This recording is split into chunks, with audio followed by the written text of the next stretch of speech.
pessoal, tudo bem? Sejam bem-vindas à nossa segunda aula de geografia. Hoje a gente vai falar um pouquinho sobre a agricultura e o solo. Vamos lá. A agricultura é o conjunto de técnicas que são utilizadas para cultivar plantas com o objetivo de obter os subsídios que são necessários, para a gente sustentar uma sociedade. A palavra agricultura vem do latim, quer dizer ager, que é campo, e cultura, cultivo. Então seria o quê? O cultivo do campo, A agricultura é a chave para a gente entender como foi que se deu o início das civilizações, tá? Lembra que as civilizações se deram às beiras dos rios, para poder ter o quê? Água para beber, para fazer suas necessidades, para limpeza e também para cultivar as plantas, alimentar os animais, dar de beber os animais. Então, tudo começou na pré-história, quando os nossos antepassados conseguiram domesticar os vegetais lá há cerca de 10 mil anos. Então, a atividade agrícola ela foi predominante para a economia por milhares de anos até a Revolução Industrial, Então, a importância não vai diminuir nem mesmo com o surgimento das fábricas, nem com a chegada da era digital, porque a gente precisa se alimentar. Então, mesmo nos dias de hoje, a agricultura é de extrema importância para a sobrevivência humana. Outro ponto importante quando a gente fala de agricultura é a evolução, A evolução que vem tendo ao longo dos anos, que vão aperfeiçoando as técnicas e também os materiais que a gente utiliza na agricultura. Tem o quê? A invenção dos adubos, dos inseticidas, as máquinas, Tem trabalho assalariado, empresas que são só para agropecuária, A irrigação também, aproveitamento do solo, desenvolvimento da veterinária, dentre outras técnicas, tá? Existem também os tipos de agricultura. O primeiro tipo é a agricultura natural, Que seria o quê? Uma preocupação com o uso de agrotóxicos e de produtos químicos no solo, Então, a agricultura natural é o quê? Resgatar a pureza do solo e dos alimentos, preservando a diversidade e o equilíbrio biológico para melhorar a qualidade de vida humana. A agricultura biológica é um método de produção para produzir alimentos de boa qualidade, saudáveis e com práticas sustentáveis no meio ambiente. Então, você vai o quê? Adotar métodos preventivos, como rotação de culturas, adubos verdes e outros tipos de métodos que vão melhorar a fertilidade do solo e a biodiversidade. A gente vai falar mais um pouquinho na frente, mas a rotação de culturas é quando você separa ou você vai plantando, Não fica plantando só uma coisa naquele solo ali, porque isso se caracteriza como monocultura e aí vai tirar todos os nutrientes do solo, tá, pessoal? Então, é muito interessante que a gente faça a rotação de culturas também. A permacultura vai ser uma reunião dos conhecimentos de sociedades tradicionais com técnicas inovadoras para criar uma cultura que seja permanente, seja sustentável e que tenha cooperação entre os homens e a natureza, tá? Um dos princípios fundamentais da permacultura é o respeito pela sabedoria da natureza, que desenvolveu um sistema perfeito para cada lugar. Então, a partir disso, eles vão criar técnicas para ser usadas na permacultura. A agricultura biodinâmica, está baseada nos princípios da antroposofia, que é uma ciência espiritual, tá? E na agricultura biodinâmica vão ser consideradas e respeitadas as relações entre os diversos seres vivos que estão presentes no trabalho do agricultor, Não só as forças físicas da natureza, mas também forças cósmicas, que estão relacionadas ao que a Lua, Sol, os planetas. Isso aí tudo vai influenciar na prática agrícola. Já a agricultura orgânica, quando a gente tem um gerenciamento total da produção agrícola para realçar a saúde do meio ambiente, para preservar a biodiversidade, os ciclos e as atividades biológicas do solo. Então, é uma forma sustentável da gente utilizar o solo para a produção e garantir a preservação dos recursos naturais para as nossas futuras gerações, tá? Então, a principal preocupação e objetivo da agricultura orgânica é garantir a saúde no consumo dos alimentos, tá? A gente vai diminuir, então vai eliminar os agrotóxicos e outros produtos químicos. Já a agricultura convencional é o conjunto de técnicas produtivas que a gente vai ter a partir do lançamento dos fertilizantes químicos, tá? Então, esse sistema se expandiu depois das grandes guerras, quando começaram a produzir sementes manipuladas geneticamente para aumentar a produtividade, e para suprir a carência de alimentos, que depois da guerra a Europa ficou devastada, Então, esse tipo de agricultura está diretamente relacionada ao emprego de agrotóxicos e fertilizantes e de maquinário agrícola, tá? Existem também empresas agrícolas em quase todos os países e elas são responsáveis pela grande produção e pela distribuição dos alimentos para as indústrias. Então, o que é que a gente observa nessas empresas? seleção de sementes, uso intensivo de fertilizantes, alto grau de mecanização no plantio e na colheita, também no preparo dessas sementes, aí no plantio e na colheita dos produtos, ótimas condições de armazenamento e todo mundo acompanha as etapas, os administradores, os engenheiros e os técnicos também, tá? Nos Estados Unidos, essas propriedades se organizam em belts, que são cinturões, né? Dependendo do clima, do relevo e do solo. No Brasil, a gente tem os cinturões de laranja, de soja e de cana-de-açúcar. As recentes transformações que ocorreram no nosso espaço agrário, principalmente por conta da modernização e da ampliação das fronteiras agrícolas, né? E essa ampliação seria a área ocupada pela produção agrícola no país, só que não está incorporada à economia nacional. Na Europa e nos Estados Unidos tiveram transformações desse espaço agrário por causa do capitalismo, que começou lá no início do século. Só que essa fase aqui no Brasil só se desenvolveu lá depois da década de 50, que antigamente a produção agrícola no nosso país começava a dar os primeiros passos antes aí da década de 50. Então, a gente teve que ter o quê? Medidas governamentais para estimular a modernização da nossa agricultura, né?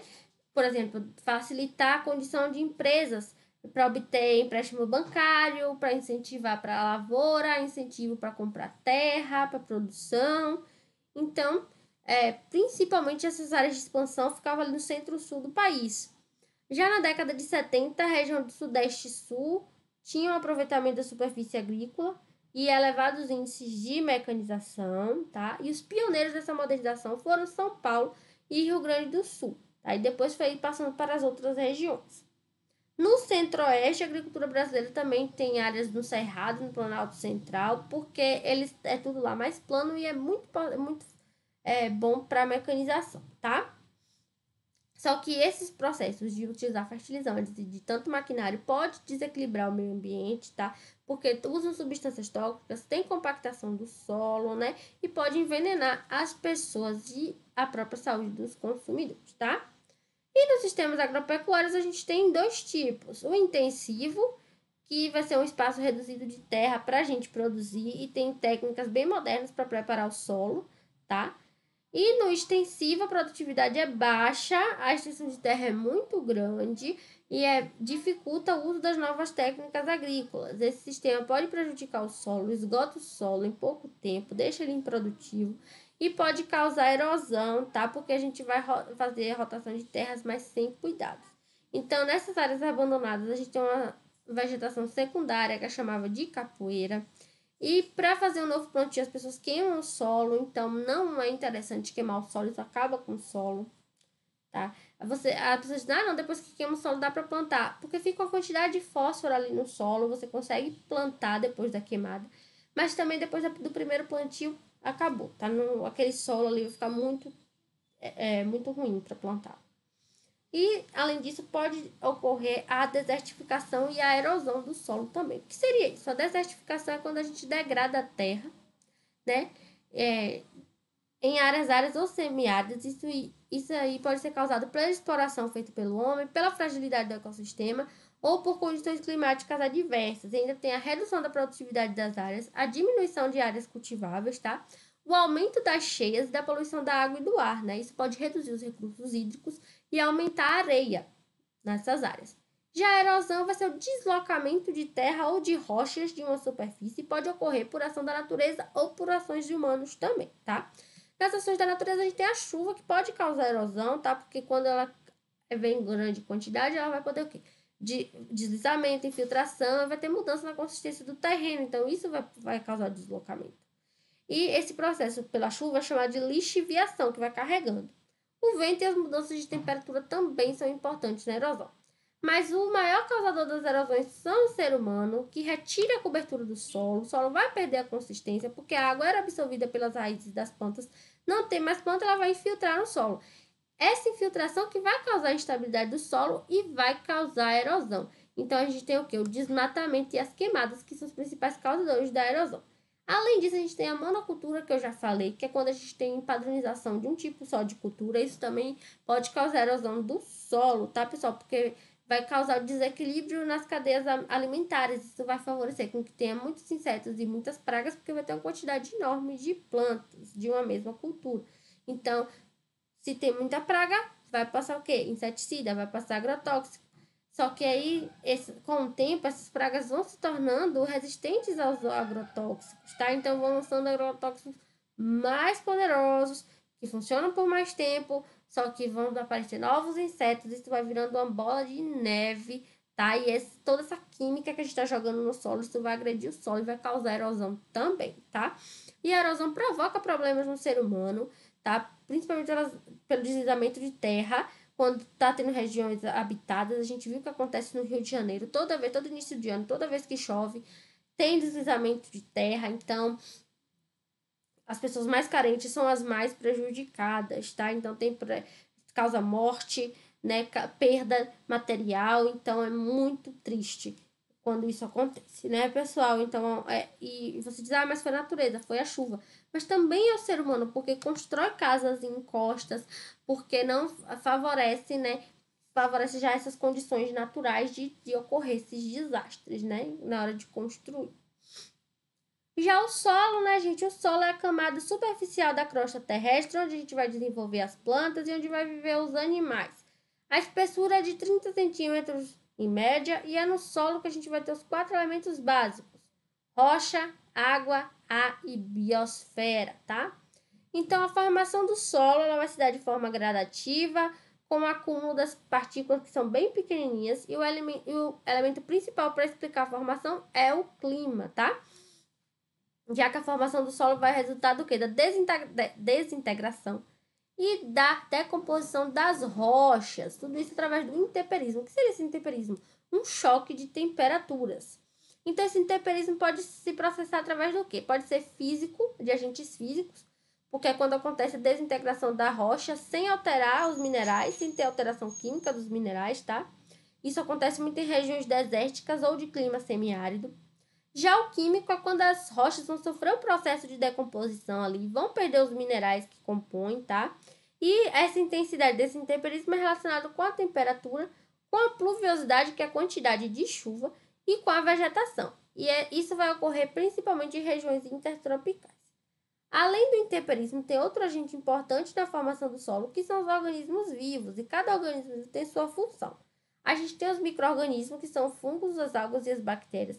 Eles vão decompor os restos orgânicos, vegetais e animais e vão transformar em humus, que é um dos componentes mais importantes do solo. Os vegetais também, através de suas raízes, eles degradam a rocha, tá? E vão fornecer matéria orgânica também para ser incorporada no solo depois que essa matéria orgânica é decomposta. Os animais também podem escavar, né, o solo e vão alterar a porosidade e estrutura do solo e também vai fornecer matéria orgânica para esse solo. Então, ele é de extrema importância para a sobrevivência das espécies, principalmente porque é através dele que a gente consegue cultivar os grãos para garantir a nossa alimentação, tá? E a erosão, como a gente viu, pode degradar o solo. Então, quais são os cuidados para a gente conservar o solo e evitar a erosão, né? Não retirar a cobertura vegetal, principalmente quando a gente estiver em regiões montanhosas. Planejar os prédios para que não ocorra deslocamento de terra, como a gente comentou. Monitorar as mudanças que estão ocorrendo no solo e realizar o reflorestamento nas áreas devastadas, principalmente nas regiões de encosta. Então, vamos ver algumas técnicas da agricultura que podem evitar erosão. O terraceamento, que seria o quê? Cortes que vão formar degraus nas encostas das montanhas. A gente tem as curvas de nível, que são quando a gente ara o solo e depois vai semear através dessas curvas, tá? A gente não perde muito o solo, né, na hora de fazer a cultura.